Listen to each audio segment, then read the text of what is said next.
पुण्यामध्ये मुंबई बंगळुरू महामार्गावर रास्ता रोको आंदोलन सुरू आहे। नसरापूर अत्याचार प्रकरणात नागरिकांचा संताप बघायला मिळतोय। रास्ता रोकोमुळे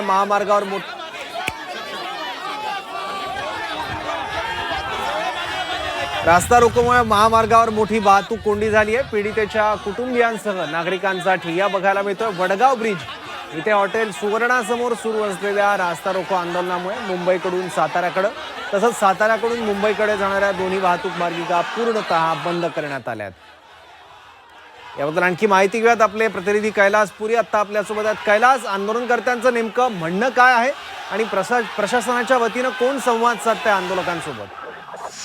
प्रशासनाच्या वतीनं जे आहेत ते या नातेवाईकांशी संवाद साधत आहेत। मगापासून ही चर्चा आहे ती बराच वेळ झाली ही चर्चा आहे ती आंदोलक आणि नातेवाईकांमध्ये सुरू होते।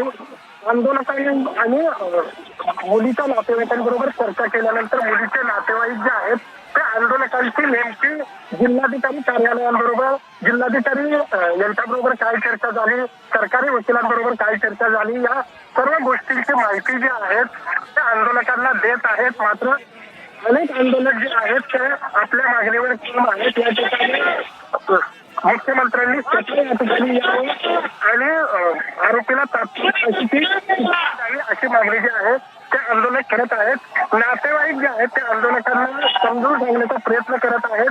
पोलीस जे आहेत तेही नातेवाईकांना समजून सांगण्याचा प्रयत्न करत आहेत। मात्र आंदोलक जे आहेत ते आपल्या मागणीवर ठाम आहेत। मोठी घोषणाबाजी जी आहे ते या ठिकाणी सुरू आहे। मोठ्या प्रमाणात प्रशासकीय यंत्रणेतील वेगवेगळ्या यंत्रणेतील पदाधिकारी जे आहेत ते नातेवाईकांशी संवाद साधत आहेत। त्यांना मुख्यमंत्र्यांशी नेमकं बोलणं काय झालं, जिल्हाधिकाऱ्यांनी काय निरोप दिलेला आहे, सरकारी वकील उज्ज्वल निकम जे आहेत त्यांचं म्हणणं काय आहे, ही सर्व माहिती जी आहे ते मुलीच्या नातेवाईकाला देण्यात आलेली आहे आणि मुलीचे नातेवाईक जे आहेत ते आंदोलकांना समजून सांगण्याचा प्रयत्न करत आहेत। मात्र अनेक आंदोलक जे आहेत ते आपल्या भूमिकेवर ठाम आहेत। जोरदार घोषणाबाजी जी आहे ते या ठिकाणी पाहायला मिळत आहे। पोलिसांचा प्रयत्न आहे की लवकरात लवकर आंदोलन जे आहे ते संपून जावे, कारण साधारणतः 3 तासाहून अधिक काळ झालं हे आंदोलन जे आहे ते या ठिकाणी सुरू आहे। नवले ब्रिजवर मोठ्या रांगा ज्या आहेत त्या लागलेल्या आहेत। मुंबई बेंगलोर हायवेवर हा नवले ब्रिज येत असल्यामुळे मोठ्या प्रमाणात या ठिकाणी रांगा ज्या आहेत त्या पाहायला मिळत आहेत। या ठिकाणी आपण पाहू शकतोय ज्या ठिकाणी आंदोलक जे आहेत ते घोषणाबाजी करत आहेत। दुसरीकडे या बाजूला नातेवाईक जे आहेत ते त्यांच्याशी पोलिसांची चर्चा आहे सुरू आहे। नातेवाईक काही आंदोलकांची चर्चा करत आहेत आणि आता तोडगा काढण्याचा प्रयत्न आहे। मात्र काही आंदोलक जे आहेत ते आपल्या भूमिकेवर ठाम आहेत आणि त्यामुळे आंदोलन जे आहे ते अजून सुरू आहे। जोरदार घोषणाबाजी जी आहे ते या ठिकाणी सुरू असलेले आपल्याला पाहायला मिळते। आंदोलक जे आहेत ते उभं राहून या ठिकाणी घोषणाबाजी करत आहेत, तर दुसरीकडे पोलीस जे आहेत ते या ठिकाणी नातेवाईकांशी आणि आंदोलकांशी चर्चा करत आहेत। पोलिसांचा प्रयत्न जो आहे शांततेत आंदोलन जे आहे ते मिटावं असा आहे। मात्र एकूण आंदोलक जे आहेत थोडंसं थांबवतो। काही वेळापूर्वी आपण उपमुख्यमंत्री एकनाथ शिंदे यांच्याशी याबाबत संवाद साधला होता। त्यांनी नेमकं काय म्हटलंय, कसं आश्वस्त केलंय ते पाहूयात।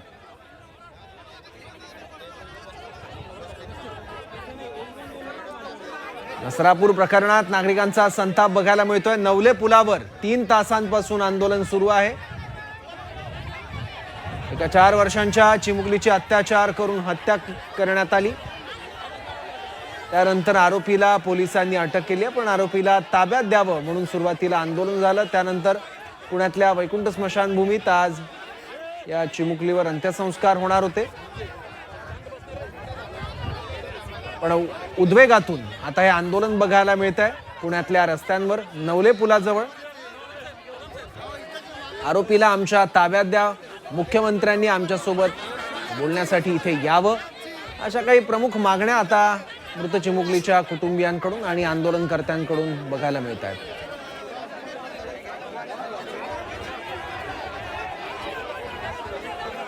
दुर्दैवी घटना आहे आणि माणुसकीला काळीमा फासणारी घटना आहे। एका चिमुरडीवर अत्याचार करून तिला ठार करणं, हत्या करणं हे म्हणजे अगदी माणुसकीला काळीमा फासणारी आहे। आणि म्हणून असा नराधमाला जिवंत राहण्याचा नैतिक अधिकार नाही. मी स्वतः एसपींशी 2 वेळा बोललोय. मी आणि एसपी स्वतः याच्यामध्ये लक्ष घालून आहेत की याला फाशीची शिक्षा, याला फासावर लटकवलं पाहिजे, याला अशा वृत्तीला ठेचून काढलं पाहिजे, अशा प्रकारचं सरकारची भूमिका आहे. आणि त्यामुळे स्वतः एसपी त्याच्यामध्ये वैयक्तिक लक्ष घालून हे सगळा तपास करतायत, मॉनिटर करतायत. फास्ट ट्रॅकवर ही केस घेऊन ताबडतोब याला फाशीची सजा, शिक्षा कोर्टाकडून मिळवून घेणं याच्यावर फोकस आम्ही करतोय. मुख्यमंत्री महोदय देखील स्वतः त्या लोकांशी बोललेले आहेत. त्यांना मुख्यमंत्री महोदयांनी देखील, पोलिसांनी देखील ही बाब संपूर्ण गांभीर्याने घेतलेली आहे. स्वतः मुख्यमंत्री त्याच्यावर लक्ष ठेवून आहेत. आणि त्यामुळे अशा प्रकारच्या नराधमाला जिवंत राहण्याचा अधिकार नाही अशी भूमिका आमची आहे. आणि म्हणून अशा वृत्तीला ठेचून काढण्यासाठी फाशीशिवाय दुसरी सजा नाही. आणि त्यासाठी सर्वांनी सहकार्य करण्याची आवश्यकता आहे. तर भोर तालुक्यातलं नसरापूर एक छोटं गाव आहे आणि इथेच संतापजनक घटना काल घडली. 4 वर्षांच्या चिमुकलीच्या हत्या प्रकरणानं संपूर्ण महाराष्ट्रात सध्या संतापाची लाट बघायला मिळते आहे. तरुणी, महिला आणि आता लहान चिमुकल्या सुद्धा सुरक्षित नसल्यानं सर्वत्र संतापाचं वातावरण आहे. हा संताप पुण्यात नवले ब्रिजजवळ बघायला मिळतोय. मृत चिमुकलीचे नातेवाईक सुद्धा आता आक्रमक झालेले आहेत, भावनिक झालेले आहेत. त्यांचाही उद्वेग बघायला मिळतोय.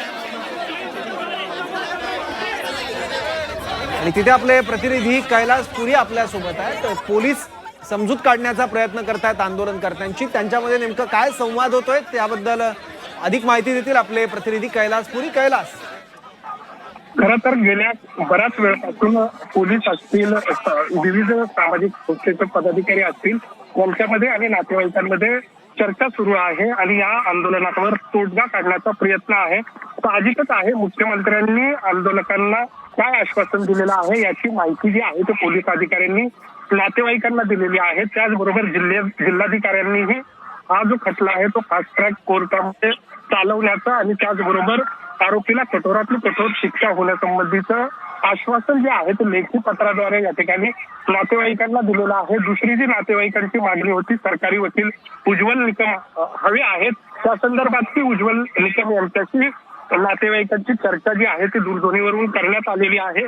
पोलिसांनी आंदोलकांना समजवण्याचा पूर्णपणे प्रयत्न केलेला आहे. गेल्या 3-3.5 तासाहून हे आंदोलन जे आहे ते सुरू आहे. त्यामुळे ट्रॅफिक जे आहे ते मोठ्या प्रमाणात जाम झालेला आहे. मुंबई बेंगलोर हायवे जो आहे तो पूर्णपणे जाम झालेला आहे. मोठ्या प्रमाणात वाहनांच्या रांगा जास्तीत जास्त लांब ज्या आहेत, किलोमीटर लागलेल्या आहेत, त्यातील प्रवाशांचा हाल आहे. त्यामुळं हे आंदोलन जे आहे ते लवकरात लवकर मिटावं यासाठी पोलिसांचा प्रयत्न आहे. पोलीस प्रयत्न करत आहेत. नातेवाईकांना हे सर्व गोष्टी समजून सांगण्यात आलेल्या आहेत. नातेवाईक काही आंदोलकांना या गोष्टी ज्या आहेत ते समजून सांगत आहेत. मात्र काही आंदोलक जे आहेत ते आंदोलनावर ठाम आहेत आणि त्यामुळे जोरदार घोषणाबाजी जी आहे ते या ठिकाणी पाहायला मिळत आहे. नातेवाईक जे आहेत ते काही आंदोलकांना सांगण्याचा प्रयत्न करत असले तरी काही आंदोलकांच्या भावना ज्या आहेत त्या तीव्र आहेत. मुख्यमंत्र्यांनी अजूनही या ठिकाणी यावं, आरोपीला कठोरातली कठोर शिक्षा द्यावी, अशा प्रकारची त्यांची मागणी जी आहे त्यावर ते ठाम आहेत. मात्र नातेवाईक आणि पोलीस प्रशासन जे आहे त्या संतप्त आंदोलकांना समजून सांगण्याचा प्रयत्न करत आहे. आणि आता ज्या पद्धतीनं ह्या आंदोलनामुळे ट्रॅफिक जाम झालेला आहे, हा रस्ता जो आहे तो पूर्णपणे ठप्प झालेला आहे. त्यामुळे हे आंदोलन संपवण्याची मोठी जबाबदारी पोलिसांवर आलेली आहे. एकीकडे आंदोलकांच्या संतप्त भावना आहेत, तर दुसरीकडे नागरिक जे आहेत जे ट्रॅफिकमध्ये अडकलेले आहेत त्यांनाही मोठ्या त्रासाला सामोरं जावं लागतंय. त्यामुळे सामोपचाराने मार्ग निघावा असा पोलिसांचा प्रयत्न आहे आणि त्यासाठी पोलीस प्रयत्न करत आहेत. काही आंदोलक ठाम आहेत, त्यांना समजावण्याचा अजूनही प्रयत्न आहे. मात्र आणखी काही काळ अशाच पद्धतीनं हे आंदोलन जर चालू राहिलं तर पोलिसांना मात्र बळाचा वापर करावा लागेल अशी चिन्ह आहेत. मात्र सध्या तरी आंदोलकांना सामोपचाराने समजून सांगण्याचा पोलिसांचा प्रयत्न आहे. नातेवाईकांना त्याच पद्धतीनं सांगितलं जात आहे. मात्र अजूनही काही आंदोलक जे आहेत त्या आंदोलनावर ठाम आहेत. नातेवाईकांची समजूत काढण्याचा प्रयत्न करतायत पोलीस. काही आंदोलकांशी देखील ते संवाद साधतायत. नेमका काय तिथं संवाद होतोय तो ऐकण्याचा प्रयत्न आपण करूया.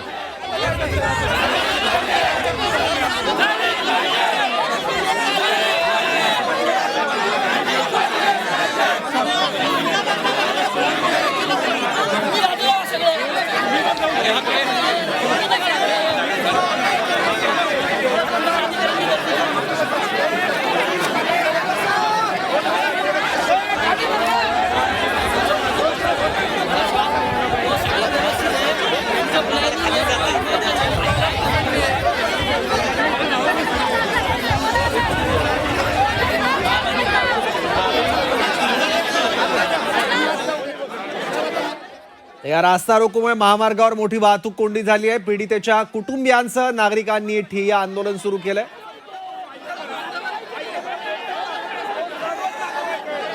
वडगाव ब्रिज इथे हॉटेल सुवर्णा समोर सुरू असलेल्या या रास्ता रोको आंदोलनामुळे मुंबईहून साताऱ्याकडे तसंच साताऱ्याकडून मुंबईकडे जाणाऱ्या दोन्ही वाहतूक मार्गिका पूर्णतः बंद करण्यात आलेल्या आहेत. मुख्यमंत्री देवेंद्र फडणवीस जोपर्यंत पुण्यातल्या नवले ब्रिज या ठिकाणी सुरू असलेल्या आंदोलनस्थळी येणार नाहीत तोपर्यंत आंदोलन मागे घेणार नाही अशी भूमिका आंदोलकांनी आणि मृत चिमुकलीच्या कुटुंबियांनी घेतलेली आहे. आणि याचबाबत महिला व बालविकास मंत्री अदिती तटकरे यांच्याकडून आम्ही आणखी माहिती घेतली. त्यांची भूमिका, माहिती आणि काय त्यांच्यापर्यंत माहिती पोहोचली ते सुद्धा आम्ही जाणून घेतलंय. त्यांनी काय सांगितलं झी 24 तास सोबत बोलताना तेही बघूया. खरं तर अतिशय निंदनीय, घृणास्पद आणि खऱ्या अर्थानं माणुसकीला काळीमा फासणारी घटना घडलेली आहे. मी सकाळी सुद्धा तिथल्या ग्रामस्थांकडे मी संपर्क साधला. आत्ताही त्या चिमुकलीच्या जे नातेवाईक आहेत त्यांच्यासोबतही आत्ताच माझं सातत्याने बोलणं, आत्ताही त्यांच्यासोबत बोलणं झालं आणि त्यांची पण ती साधारणपणे स्वाभाविक भावना आहे, ग्रामस्थांची ही तीच भावना आहे की कडक शासन आणि कारवाई त्या आरोपीवर झाली पाहिजे. आणि निश्चितपणाने त्या संदर्भामध्ये शासन म्हणून पोलीस यंत्रणा तर तत्पर आहेतच. राज्याचे मुख्यमंत्री देवेंद्र फडणवीस साहेबांनी आणि उपमुख्यमंत्री सुनेत्रा काकींनी सुद्धा कुटुंबासोबत तिथे संपर्क केला. मी सातत्याने त्यांच्या सगळ्या कुटुंबासोबत संपर्कात आहे आणि त्यांना न्याय, त्या पीडित कुटुंबाला न्याय देण्याच्या दृष्टिकोनातून, त्या चिमुकलीला न्याय देण्याच्या दृष्टिकोनातून त्यांच्या सूचनेनुसार तिथे सरकारी वकील नेमला जाईल. फास्ट ट्रॅक कोर्टमध्ये ही संबंध प्रकरण जे आहे ते त्या ठिकाणी घेतलं जाईल आणि त्या आरोपीला कडक शासन होण्याच्या दृष्टिकोनातून सर्वोत्तर जे काही शासनाकडून करणं आहे त्या सगळ्या जी काही पावलं उचलायची किंवा कारवाई करायची ती शासनाच्या वतीने उचलली जातील. आणि त्या ग्रामस्थांची, त्या आई वडिलांची, त्यांच्या नातलगांची जी काही तीव्र भावना आहे ती स्वाभाविक आहे, कारण झालेली घटना ही अतिशय निंदनीय आहे. त्यांच्यासाठी जी वेदनादायी आहे त्याची तुलना तर, त्या वेदनांची तुलना तर कोणी करू शकत नाही. त्यामुळे त्यांना कुटुंब म्हणून शासनाच्या वतीने त्यांना न्याय मिळण्याच्या दृष्टिकोनातून जे काही आहे त्याच्यामध्ये आम्ही निश्चितपणाने त्यांच्या सोबत आहोत.